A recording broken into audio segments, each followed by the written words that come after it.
My name is Anne, and this is Toby, and welcome to a Tobyknits Podcast, episode 178.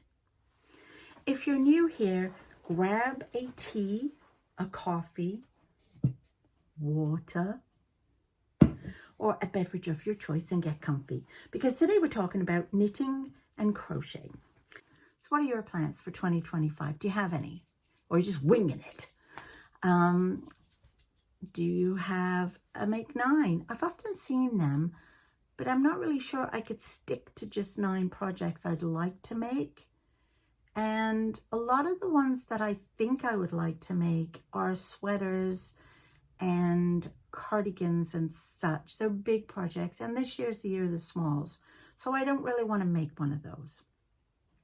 How about your whips? Do you have lots of whips? I don't know if I have a lot, but some of them have languished for a while. So how are you going to get them down? What are you going to do?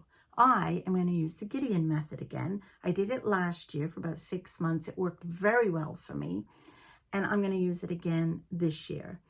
Martin from Knit 365 blog was the one that got me onto the Gideon method, and I know he's using it again this year himself. So if you don't know what the Gideon method is, basically you pick 6 of your whips. They can be some that you just started. They can be old whips. They can just be something you put away in the naughty corner. But you pick 6 whips, and then you allocate them a time to work on each one. Last year I did 12 hours on each whip, and I think that was too long for me because I didn't enjoy it as much. So this year I'm doing 6 hours. So here is, in the order that they will be, my whips. I had a look at this and showed it last week, I think, was it last week? Yeah, last week in my blog. And I hadn't got them in the order I wanted them. I just written down the 6 I wanted to work on. So they are the gnome, the cowl, my chopped Christmas Advent, my mitts from Advent, socks, because I'm doing the Sox-Along 2025 with Diane from My Pink Bathtub and Soxy Alice, and then the hat that goes with the mitts, that was from Advent. So those are the 6 things that I'm going to be working my way through. So I spend 6 hours on each one. If it's finished, it goes off the list. A new thing gets added. If it's not finished, it goes to the bottom of the list, and then I start the next thing, and so on and so on. You'll understand as I get going on that. So that is my plan to work on that. And I'm also doing the temperature dishcloth from the kitchen sink shop. And with that, each day I record the temperature at around 2 o'clock in the afternoon, and I'm using the feels like, because -11, which is what it is today, is palatable. You can go out with -11, but it actually feels like -19. So I'm not going out today. And yeah, so I'm using the feels like, because every time I do want to go somewhere, am I going to walk to the post office just to get some fresh air or whatever, I look to see what the temperature is, and I always look to see what the feels like is, because if it's feeling like -19 when I'm outside, I'm not going outside, basically. So this book is my Daphne's Diary, and this is my planner for the year. I love this book.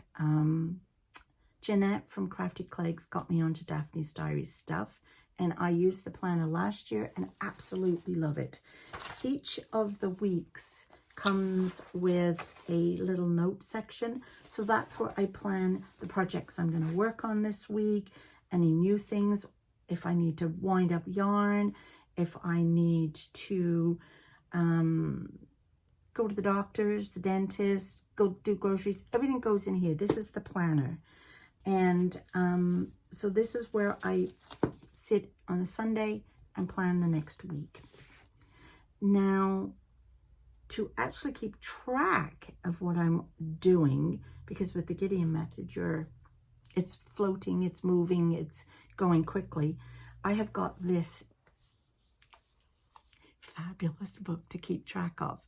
And I'm pretty sure my brother sent me this for Christmas. It just came from Dad, but I'm pretty sure my brother got it because it came with this. And it inside, when you open it,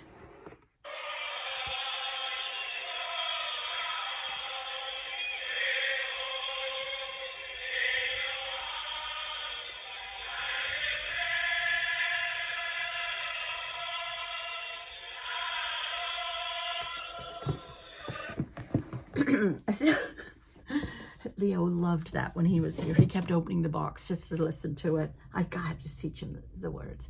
It came with a calendar, which is on my wall right now, and this. And I thought, oh, well, I'm using my Daphne's diary. What am I going to use this for? So I decided to keep track of the projects I worked on that day, more specifically than just planning when I hoped to work on them. And I'm using a timer on my phone so I can time the progress of those 6 hours.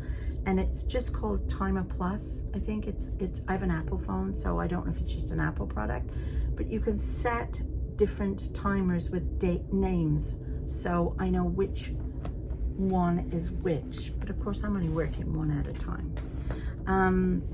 And this is where I write down the temperature as well. So I know if I don't have time to knit my 2 rows for today, then I'll do the 4 tomorrow, but I know what yesterday's was. So that's how that works. Oh, I hope this is all making sense to you. I feel like I've forgotten how to do a podcast for some reason. Okay, so let's see what I've been up to this past week. And my Gideon method started on Tuesday night, which was New Year's Eve, because my New Year's Eve cast on was the gnome from the Advent that I got this year. So the yarn is Ginger Snap That, who are Canadian based, and this is the Gnome-Along Advent that I got, and I open them every other day, but I didn't start knitting it until December 31st. So we started with the little hat. Such a neat construction. Look at the top of the hat. So we started with the hat, and the hat joins the top of the head in such a neat way. And then of course we've got his head and this, and then I've started the body. So this was what I got done in 6 hours. Look at the little progress keeper. Isn't he cute? So this is what I got done in the 6 hours, which I think is great. And it was fun to stitch. And most nights I got about 2.5 hours. So basically 3 days of working on this, 3 evenings of working, because I normally knit at night. I cross stitch in the day, I knit at night. So this got me into 2.5 days, 3 days.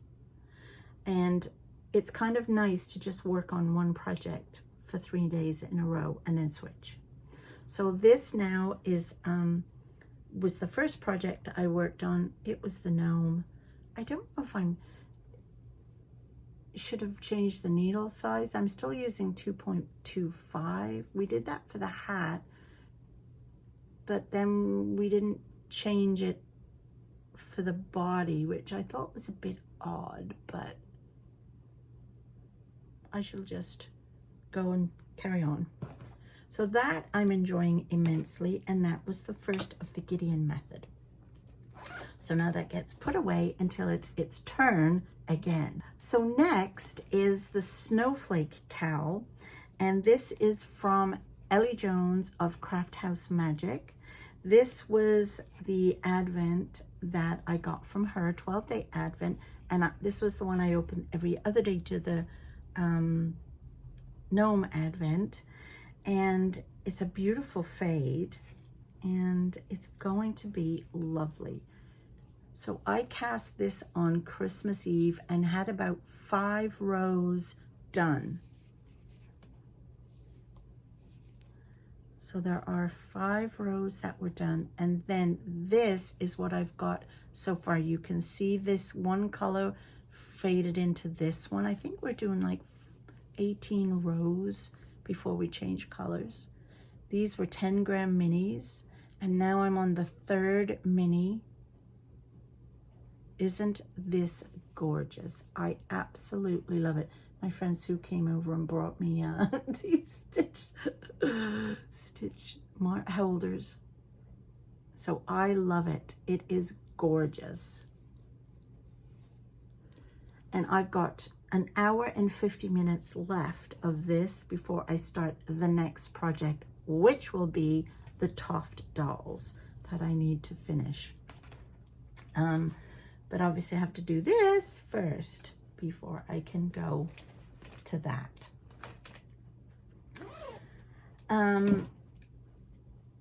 So after Toft will be the mitts and then the socks. Now I did 1 row of the socks yesterday because Sue and Liz came over, they're Distance Stitches. They came over for a fun, crafty day, and we went out for lunch and we took our socks with us while we were waiting for lunch to be served. And so I got 1 row done, but these are going to be in rotation, in the Gideon rotation. So they will be the 5th thing, and they're also car knitting. So these will get a bit more love than most of the other stuff because I am doing the Sox-Along 2025 and need to make a pair of socks a month. So these were socks I had actually cast on last year, I think in November.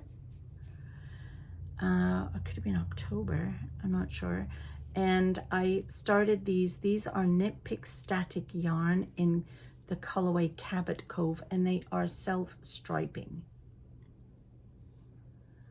So you can see I've done the cuff, I've done 10, 20, 30, 40, 50 rows before the heel flap and turn, and the gusset is done, and I've done 20 rows since the gusset, and I will just keep going till I get to the toe and then cast on the second. I'm using my Knit Picks DPNs, which I love. They're small and they're really nice, and 2.25. So these will be car knitting and project number 5 when I get to them. But I just wanted to show you them so that you could see what I was making. And obviously I didn't draw a color for the month. I've only got 11 up there wrapped up because this one I knew I wanted to continue and finish in January. And then the final thing to show you is the temperature dishcloth. How many bags here? I don't know which one's in which. And I am using the called for yarn, which is Suds. It's very soft. It's quite inexpensive. It's only $3 a ball. It's really lovely. It's 100% cotton, and these are 50-gram balls. And I have got 6 colors. These are my 6 colors and the temperatures that I have allocated them to them. Now, if you go onto Ravelry, the kitchen sink shop, that's where you can find the pattern. Each month she gives you a chart where you can write down the temperature, but as I say, I'm using my book, and then in case you get behind, and you also then got a record of it, I guess. She also has this, which you can print out. I just did it on paper. It works for me. And you pick 12 colors. Cool, coldy looking colors for the winter, spring, and then of course you'll have colors for the summer, the warmer, hotter colors. So these are the colors that I chose, and this is where I've got, this is up until yesterday. So as you can see, and you just do 2 rows, and I really am enjoying it. Obviously these were the same, within the same temperature range for 2 days in a row. Today, I think, because it's -19, oh yeah, I bump up to another color. So it's going to be a different color. So it's going to be so much fun to see all the different colors and how each month the dishcloths differ. And I'm not going to use them till the end of the year. And then I'll have 12 new dishcloths. But it'll be so nice to see how the dishcloths all differ each month because of the weather. And how many of them will have a certain color in all the time. You know what I mean? So that's going to be fun. So I'm enjoying this project. It's really kind of fun. I've always wanted to do the temperature blanket, but I don't need another blanket. So when I saw this, the temperature dishcloth, I thought, I'm there. So yeah, that was cool. So that's all I have for you today. I will be seeing you in 2 weeks because Tobyknits Knitting and Crochet Podcast will be every 2 weeks. So you will really get to see, because I was only here a week ago. So you're really going to get to see these projects and how far I've got with them. And I will take a before picture when I start each of them so that you can see the progress I made in those 2 weeks. And it'll be interesting to see where I'm at and how my temperature dishcloth is. So anyway, I'm super looking forward to working on all my projects. I'm very excited about them. Because if you remember, towards the end of last year, I was not having fun knitting or crocheting. I was finding it difficult to settle. And I just wanted to cross stitch. Well, I still want to do my cross stitch. I've got tons of cross stitch to talk to you about on Wednesday. But I'm enjoying doing these 6 small projects, which I think are going to be a lot of fun. So I'll talk to you all Wednesday for Flosstube. If not, I'll see you in 2 weeks for another Tobyknits podcast. Okay, bye.